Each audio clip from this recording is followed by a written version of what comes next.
YouTube video SEO করার মাধ্যমে আপনার ভিডিওগুলোকে সহজেই বেশি দর্শকের কাছে পৌঁছানো সম্ভব। ইউটিউবের অ্যালগোরিদম এমনভাবে কাজ করে যে ভালোভাবে এসইও করা ভিডিওগুলো সার্চ রেজাল্টে বেশি প্রাধান্য পায়।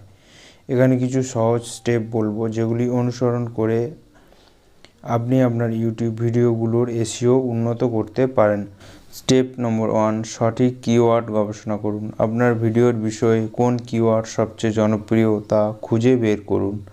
আপনি Google Trends, YouTube search suggestion অথবা টিউববাডি বা ভিডআইকিউর মতো টুলস ব্যবহার করে কিওয়ার্ড আইডিয়া পেতে পারেন। আপনার বিষয়ের সাথে সঠিকভাবে মিল রেখে সেই কিওয়ার্ড বেছে নিন। ভিডিওর মূল বিষয়বস্তু কিওয়ার্ডের সাথে সামঞ্জস্যপূর্ণ হওয়া উচিত। স্টেপ নম্বর 2, ভিডিও টাইটেলে কিওয়ার্ড ব্যবহার করুন। আপনার ভিডিওর টাইটেলে মূল কিওয়ার্ড রাখুন এবং এটি আকর্ষণীয় করে তুলুন। টাইটেলটি 60 অক্ষরের মধ্যে রাখার চেষ্টা করুন এবং ভিডিওর বিষয়বস্তু বোঝায় এমন কিছু সংক্ষেপে উল্লেখ করুন।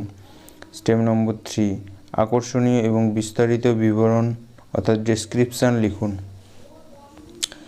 আপনার ভিডিও সম্পর্কে বিস্তারিত লিখুন এবং ভিডিওতে কী পাওয়া যাবে তা স্পষ্ট করুন। এতে আপনার ভিডিওটি দর্শকের আগ্রহ বাড়বে। কিওয়ার্ডটি প্রাকৃতিকভাবে বিবরণের মধ্যে অন্তর্ভুক্ত করুন, তবে খুব বেশি কিওয়ার্ড ব্যবহারের প্রয়োজন নেই। প্রথম 3-4টি লাইনে গুরুত্বপূর্ণ তথ্য রাখুন, কারণ ইউটিউব এইটুকু অংশ সার্চ রেজাল্টে দেখায়।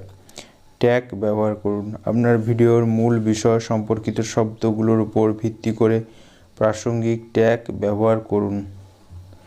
ট্যাগগুলিতে কিওয়ার্ড অন্তর্ভুক্ত করুন, কিন্তু শুধুমাত্র সঠিক ও প্রাসঙ্গিক ট্যাগ ব্যবহার করুন। বিভিন্ন ধরনের ট্যাগ ব্যবহার করুন, যেমন বন্ড ট্যাগ অর্থাৎ প্রধান বিষয়, স্পেসিফিক ট্যাগ বা সুনির্দিষ্ট বিষয় এবং long tail keyword. Custom thumbnail তৈরি করুন। একটি আকর্ষণীয় ও কাস্টম থাম্বনেল তৈরি করুন। থাম্বনেল আকর্ষণীয় হলে দর্শকরা ক্লিক করতে আরও বেশি আগ্রহী হয়। থাম্বনেলে বড় স্পষ্ট ফন্ট ব্যবহার করুন এবং রং, কন্ট্রাস্ট এবং মুখবায়ক যুক্ত করে এটিকে চিত্তাকর্ষক করে তুলুন। ভিডিওর ট্রান্সক্রিপশন অথবা সাবটাইটেল দিন। ভিডিওর ট্রান্সক্রিপশন বা সাবটাইটেল দিন, এতে ইউটিউব আপনার বিষয়বস্তু আরও ভালোভাবে বুঝতে পারে এবং এটি সার্চ রেজাল্টে প্রদর্শিত হতে সাহায্য করে। ভিডিওর ওয়াচ টাইম বাড়ানোর জন্য প্লেলিস্ট ব্যবহার করুন। ভিডিওগুলিতে একাধিক প্লেলিস্ট যুক্ত করুন এবং ভিডিও সম্পর্কিত অন্যান্য ভিডিওর লিঙ্ক শেয়ার করুন। প্লেলিস্ট থেকে ভিডিওগুলো একসাথে দেখলে ওয়াচ টাইম বাড়ে। এন্ড স্ক্রিন ও কার্ড ব্যবহার করুন। ভিডিওর শেষে এন্ড স্ক্রিন ও কার্ড ব্যবহার করে দর্শকদের আপনার অন্যান্য ভিডিও বা প্লেলিস্ট দেখতে উৎসাহিত করুন। এটি ওয়াচ টাইম বাড়াতে সহায়ক। ভিডিও শেয়ারিং ও প্রমোশন। সামাজিক যোগাযোগ মাধ্যমে আপনার ভিডিও শেয়ার করুন। আপনার বন্ধু বা সাবস্ক্রাইবারদের ভিডিওতে লাইক, কমেন্ট এবং শেয়ার করতে বলুন। এতে করে ভিডিওর এনগেজমেন্ট বাড়বে। ইউটিউব অ্যানালিটিক্স মনিটর করুন। আপনার ভিডিওগুলো কিভাবে পারফর্ম করছে তাই ইউটিউব অ্যানালিটিক্সের মাধ্যমে নজর রাখুন।